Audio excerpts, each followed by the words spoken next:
Hello, everyone. This is Derek Campbell, the CEO of the Derek Campbell Agency, talking to you live from the corporate office in Fayetteville, Georgia.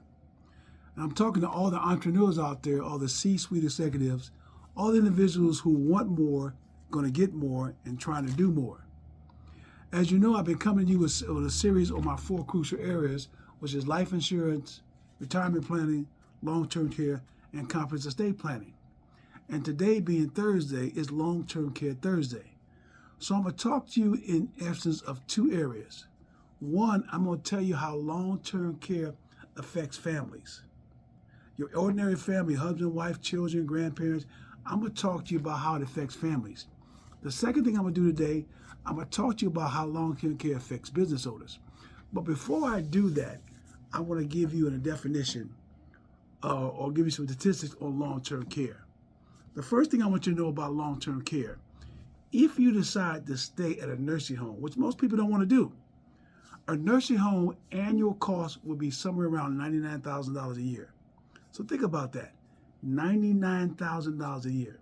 If you decide to stay at in an assisted living home, it's $48,000 a year. And of course, if you want to stay at home, what most people do, a skilled nurse will cost you $25 an hour. So let's do a little math on that. If you needed someone to help you in your home for 8 hours a day, every day, it'll cost you about $6,000 a month for a skilled nurse to stay in your home. And so I'm going to give you some other statistics that you need to know and definitions. Long-term care can significantly impact retirement income, potentially draining it to zero. So think about that. And I'm going to give you an example of what I'm talking about. So let's take the typical family. You have a husband and wife and children, and let's say their parents are still alive on the husband's side. You got grandma and grandpa. And so think about this. So they are on Social Security right now, and let's say they have a retirement income from their job. Plus, let's say they do have some money in the bank. Let's say they have $100,000 in the bank. And so just for example's sake, let's say their income is $5,000 a month. And their expenses is about $3,500 a month. So on the surface, things look great. They got $5,000 coming in. Their bill's only $3,500, have a $1,500 cushion. And that clocks along fine until granddad goes on long-term care. So think about this for a moment. I told you the average cost is $6,000 a month if a skilled nurse comes into the home. Well, the question always pops up, well, I'm not going to hire a skilled nurse. I, as grandma or family member, is going to take care of grandpa, which is admirable. But things I want you to understand is this. When a long-term care event happens, it affects you in several ways. And I'm talking about how it affects the family. The first way it affects you is financially. The second way it affects you is mentally. The third way it affects you is physically. And the last way it affects you is emotionally.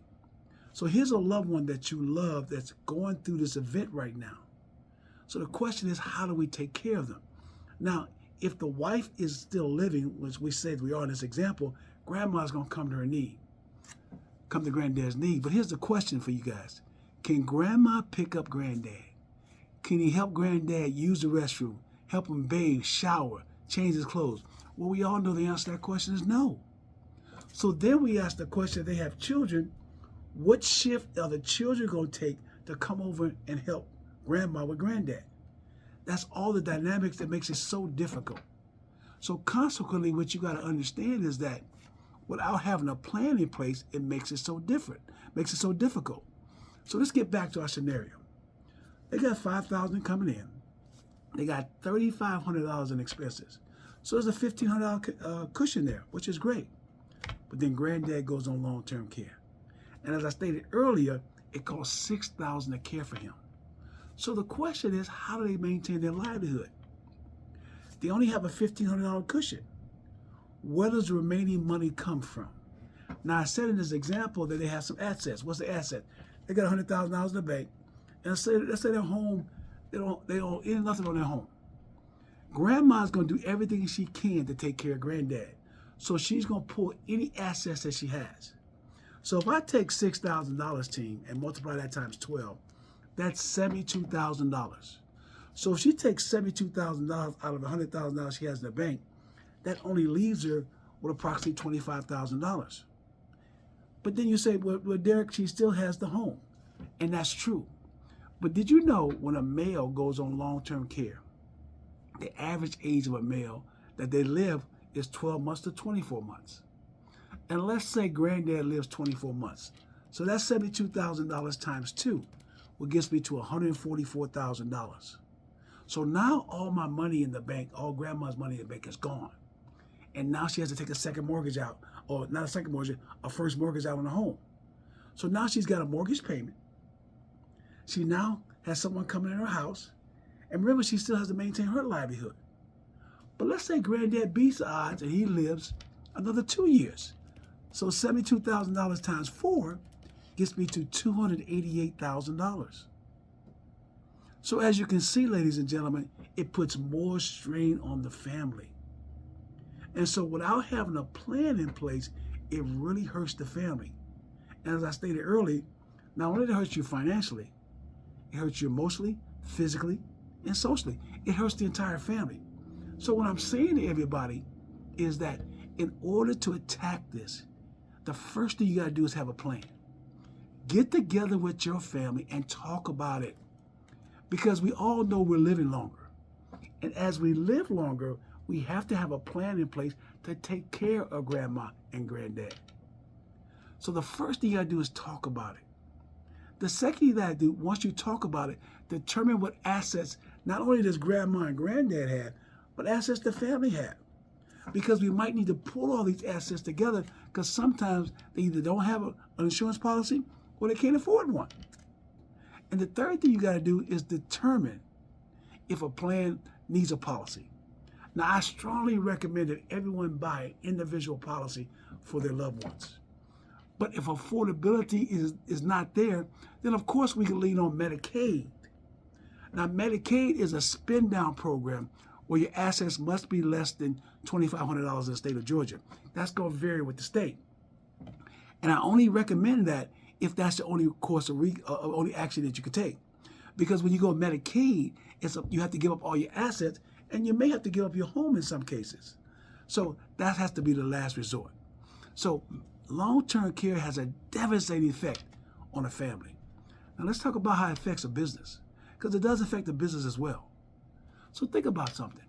Here we are, we got John who owns this auto parts store. This auto parts store does $1 million a year. And John's got 5 employees, plus he got people in the warehouse. So let's say he got a total of 10 employees. Plus he has a general manager and himself. And let's say John is making $100,000 of the $1 million he's got coming in revenue. And so when you're a business owner, there's 4 things you are very concerned about. I don't care what business it is. The first thing you're concerned about is, how do I drive up my revenues? All business owners want to know how to drive my revenues up without spending more money, which means taking on more payroll, or going out and buying something else in terms of systems. The second thing they want to be concerned about is, how do I reduce my expenses? Everybody wants to pay less. The third thing I'm concerned about is, how do I grow my bottom line? And the fourth thing I'm concerned about is, how do I minimize the taxes I have to pay? So here you have John, who owns this auto parts store, making $1 million a year. And let's say a long-term care event happens. Now, John is married. He got 2 kids. Let's say a long-term care event happens. That business is going to be affected in 3 ways. And let me tell you the 3 ways it's going to be affected. The first way it's going to be affected is that John, who's collecting $100,000 a year, still has to be paid because he has a wife and children. And that money still has to come in, because just because he's on long-term care doesn't mean the wife and kids, they need a place to stay, they need heat, they need insurance, they need food. They still need all the things they know they need. So now that $100,000 out of that $1 million he's collected still has to be paid to John. But remember, John's not there no more. So if John's not there, how does it affect the business? Because we all know most businesses are affected greatly when the person who started the business or the leader of the business is not there. The question is, how much percentage-wise is it affected? Now, I don't know those numbers because it's going to vary by the business, but I think we all agree it's going to be affected.